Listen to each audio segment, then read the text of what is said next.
This family was happily taking a family portrait, but behind the photographer sat a black boy who had been adopted. The mother insisted on including the boy in the photo despite the father's objections. Mike was a little surprised, so he stood awkwardly behind Mrs. Toohey. The moment the photographer pressed the shutter, this big black boy felt the warmth of a family for the first time. Mike had just turned 16. He was already nearly 2 meters tall and weighed over 300 pounds. One of his feet was bigger than a girl's head. He had always been a loner because his mother was an unstable person. Having never met his father, he had been drifting his whole life. For years, he was like a football, tossed around by more than a dozen foster families. That night, he once again heard his foster parents yelling loudly. They scolded him for eating too much and even told him to get out. But in truth, those foster parents only took him in to scam government subsidies. Mike had long grown used to wandering. When he was hungry, he would pick up leftover popcorn, and when he was tired, he would sleep in the school gymnasium. Everything changed when Mrs. Toohey showed up. What is he wearing?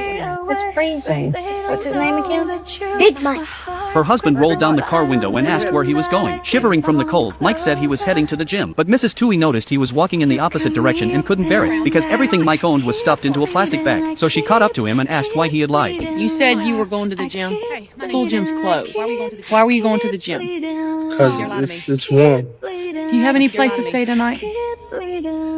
Don't you dare lie to me. Mike looked like a child who had been caught doing something wrong. Mrs. Toohey instantly saw through his humble stubbornness. She turned back to glance at her husband and son, and in that moment, she made up her mind, because the guest room was full of clutter. Mrs. Toohey had no choice but to let Mike spend the night on the sofa. She told him that if he needed anything, he could come upstairs to find her. But as soon as she got back to her room, she began worrying about taking Mike in out of kindness, because Mike was a black boy from the slums. She feared he might do something inappropriate. It wasn't until the next morning, when she nervously walked downstairs, that she discovered Mike had already left early, and had folded the sofa blankets and bedding neatly. The sight left her frozen on the spot. She felt ashamed of her own suspicions, so she ran outside to ask Mike to stay for another day. Where are you going? I don't know. Are you spending Thanksgiving with your family? She prepared a table full of food. Her daughter even took the initiative to hand Mike a plate, but he was afraid of being judged for eating too much. After serving himself a small portion of fried rice and vegetables, he quietly took a small piece of bread. While everyone lounged on the couch, watching the game and eating, Mrs. Toohey suddenly noticed that only Mike was still sitting at the dining table, seriously eating his Thanksgiving meal. So she turned off the TV and asked everyone to come to the table for a pre-meal prayer. Her daughter reached out her hand without a moment's hesitation. Her son quickly signaled Mike as well. Mike froze in that moment, because it was the first time someone had ever reached out to hold his hand, and Mrs. Toohey was deeply pleased, because it was Mike who had made this Thanksgiving truly meaningful. She looked Mike up and down, feeling like something was missing, so she suggested taking him out to buy some new clothes. But Mike, feeling insecure, firmly refused. He said he already had clothes and didn't need new ones, so they arrived at the black neighborhood where Mike used to live. But at that moment, he noticed a few thugs eyeing Mrs. Toohey. Go get him.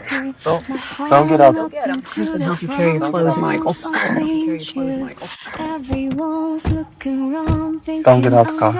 Mrs. Toohey looked out the car window and saw the thugs leering at her with bad intentions, making crude jokes at Mike's expense. Mike ignored them completely and walked straight toward his mother's house. But as he got closer, he realized the house had been repossessed by the court. He sat sadly in the corner by the wall, his eyes slowly welling up with tears, because he knew he'd been abandoned once again. Since they couldn't retrieve Mike's clothes, Mrs. Toohey decided to buy him some. After browsing through the store, she still wasn't satisfied. There were so few clothes in Mike's size. Mrs. Toohey picked out a few pieces for Mike, but he said he didn't like any of them. In the end, he picked up the cheapest one. That's the one. That's the one you like.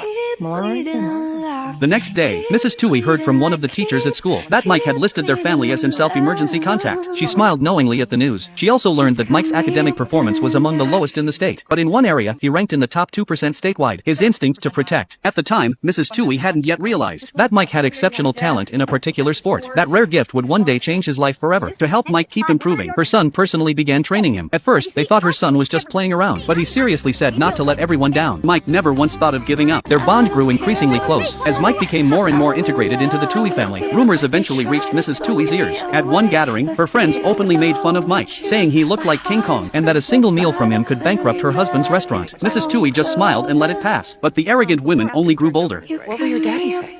Before or after he turns over in his grave?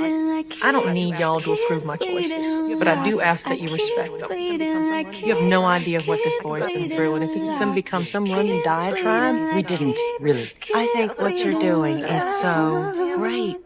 To open up your home to him, honey, you're changing that boy's life. no. Let's change him up.